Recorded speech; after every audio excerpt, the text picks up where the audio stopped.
കേരളത്തിൽ LDFിന് ഭരണ തുടർച്ച ഉറപ്പാണെന്ന് CPIM കേന്ദ്ര കമ്മിറ്റി അംഗം EP ജയരാജൻ പറയുകയുണ്ടായി.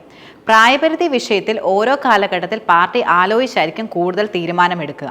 ഇന്ത്യക്ക് മുതൽക്കൂട്ട് നൽകുന്ന സമ്മേളനമാകും സംസ്ഥാന സമ്മേളനമെന്നും EP ജയരാജൻ കൂട്ടിച്ചേർക്കുകയും ചെയ്തു.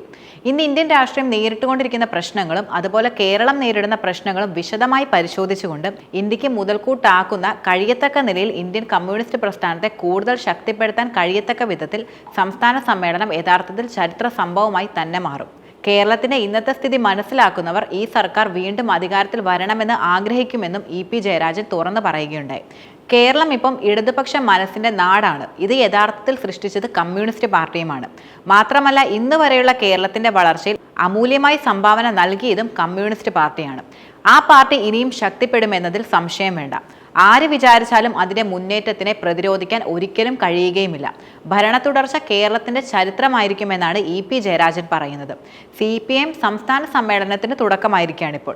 പ്രതിനിധി സമ്മേളന നഗരിയായ കോടിയേരി ബാലകൃഷ്ണൻ നഗറിൽ കേന്ദ്ര കമ്മിറ്റി അംഗം AK ബാലൻ പ്രതിനിധി സമ്മേളന പതാക ഉയർത്തുകയും ചെയ്തു. പ്രതിനിധി സമ്മേളനം ഉദ്ഘാടനം ചെയ്തത് പോളിറ്റ് ബ്യൂറോ അംഗവും പാർട്ടി കോഓർഡിനേറ്ററുമായ പ്രകാശ് കാരാട്ടാണ്. കേരളത്തിലെ CPIM ഘടകം കരുത്തുറ്റതാണെന്നും രാജ്യത്തെ ഏക ഇടതുഭരണമായ പിണറായി സർക്കാർ മാതൃകാപരമായാണ് പ്രവർത്തിക്കുന്നതെന്നും അദ്ദേഹം കൂട്ടിച്ചേർക്കുകയുണ്ടായി.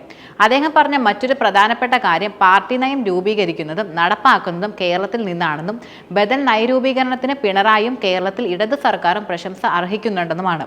ഉദ്ഘാടന സമ്മേളനത്തിന് ശേഷം സംസ്ഥാന സെക്രട്ടറി MV ഗോവിന്ദൻ പ്രവർത്തന റിപ്പോർട്ട് അവതരിപ്പിക്കുകയും ചെയ്തു.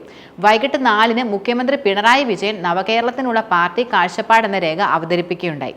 പ്രവർത്തന റിപ്പോർട്ടിന്മേൽ ഇന്ന് രാത്രി പ്രതിനിധികളുടെ ഗ്രൂപ്പ് ചർച്ചയുണ്ടായിരിക്കും. നാളെയും മറ്റന്നാളും റിപ്പോർട്ടിന്മേൽ ചർച്ച നടക്കുമെന്നാണ് പുറത്തുവരുന്ന സൂചനകൾ.